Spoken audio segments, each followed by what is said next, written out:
അല്ല, ഈ അഹങ്കാരത്തിനും ധാർഷ്ട്യത്തിനും ഈ വരാൻ പോകുന്ന തെരഞ്ഞെടുപ്പ് ശക്തമായ തിരിച്ചടി നൽകും. ഈ ഒരു ആര്യ രാജേന്ദ്രൻ CPM നേതാക്കന്മാർക്ക് അഴിമതി കാണിക്കാൻ വേണ്ടി കൂട്ടുനിന്നു എന്ന് കരുതി ഈ രാജ്യത്തെ മുഴുവൻ നിയമങ്ങളും അവരുടെ മുമ്പിൽ മുട്ടുമുടക്കുന്ന ഒരു സാഹചര്യത്തിലേക്ക് രാജ്യം പോകുന്നത് ദുരന്തമാണ്.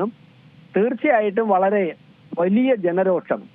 അവർ 5 വർഷം ഈ കോർപ്പറേഷൻ കാട്ടിക്കൂട്ടിയത് പോയിട്ട് സാധാരണക്കാരായ ജനങ്ങളുടെ ജീവന്, അവരുടെ ജോലിക്ക് ഒരു വിലയുമില്ലാതെ നിയമം മുഴുവനും ആര്യ രാജേന്ദ്രന് വേണ്ടി മടക്കി കൊടുക്കുന്ന ഈ സംവിധാനത്തിനെതിരെയുള്ള വളരെ വലിയൊരു ജനരോഷം ഉയർന്നു വരും. തീർച്ചയായിട്ടും ഇതിനെതിരെ ശക്തമായ നിയമ നടപടികൾ, മറ്റൊരു അന്വേഷണം നടക്കണം, ഇവരൊക്കെ പ്രതിയാക്കണം. ബസ് തടഞ്ഞു നിർത്തി, KSRTC ബസ് നടു റോഡിൽ തടഞ്ഞു നിർത്തി MLA മേയറെ ഒക്കെ തന്നെ പ്രതിയാക്കേണ്ടതാണ്.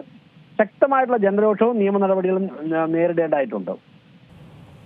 അതുതന്നെയാണ് ഇതിലിപ്പോൾ ആ തെളിവാകേണ്ടിയിരുന്ന ഹാർഡ് ഡിസ്ക് പോലും അതിലില്ല. ബസ്സിൻ്റെ മെമ്മറി കാർഡ് ആ സമയം മുതൽ തന്നെ മാഞ്ഞു പോയിരിക്കുകയാണ്. ഈ MLA ബസ്സിനുള്ളിൽ കയറി യാത്രക്കാരെ പുറത്തിറക്കുന്നു, ഈ ഡ്രൈവറെ മോശമായി സംസാരിക്കുന്നു, അതൊക്കെ അന്ന് ആ ഡ്രൈവർ പറഞ്ഞതാണ്. പക്ഷെ അതൊന്നും തെളിയിക്കാനുള്ള രീതിയിലുള്ള തെളിവുകളൊന്നും അദ്ദേഹത്തിൻ്റെ കയ്യിലില്ല. അതെല്ലാം ആ സമയം മുതൽ തന്നെ അപ്രത്യക്ഷമാണ്. അല്ല, തെളിവുകൾ, പരാതിക്കാരന് തെളിവുകൾ ശേഖരിക്കാനുള്ള സംവിധാനമില്ലല്ലോ. തെളിവുകൾ ശേഖരിക്കേണ്ടത് നമ്മുടെ നിയമത്തിൽ പോലീസാണ്. പോലീസുകാർക്ക് മാത്രമേ അവർക്ക് ഫോഴ്സ്ഫുള്ളി തെളിവുകൾ ശേഖരിക്കാൻ സാധിക്കുകയുള്ളൂ. പരാതിക്കാരന് പരാതി കൊടുക്കാനല്ലേ സാധിക്കുകയുള്ളൂ. അപ്പോൾ ഈ അന്വേഷണ ഉദ്യോഗസ്ഥരെയൊക്കെ മാറ്റിയിട്ട് ഒരു പുനരന്വേഷണം വരേണ്ട ഘട്ടത്തിലേക്കാണ് പോകുന്നത്. തീർച്ചയായിട്ടും ഇത്രത്തോളം നഗ്നമായ നിയമലംഘനം നടത്തിയ ആ മേയറെയും MLA വെറുതെ വിട്ടിട്ട് കുറ്റപത്രം സമർപ്പിക്കുന്നു എന്നത് എന്താ വെള്ളരിക്കപ്പെടണോണോ? അത് നടക്കില്ല. ഈ രാജ്യത്ത് വളരെ ശക്തമായിട്ടുള്ള സമരങ്ങളും നിയമ നടപടികളും ഒക്കെ ആരംഭിക്കും.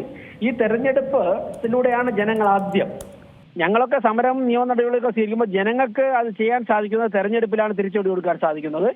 ഞാൻ മനസ്സിലാക്കുന്നത് ഈ തെരഞ്ഞെടുപ്പിൽ ജനങ്ങൾ ശക്തമായിട്ടുള്ള തിരിച്ചടി ആര്യ രാജേന്ദ്രനും സംഘത്തിനും CPM-നും തിരുവനന്തപുരം കോർപ്പറേഷൻ ഭരണസമിതിക്കെതിരായിട്ട് നൽകുമെന്നാണ് ഞാൻ മനസ്സിലാക്കുന്നത്.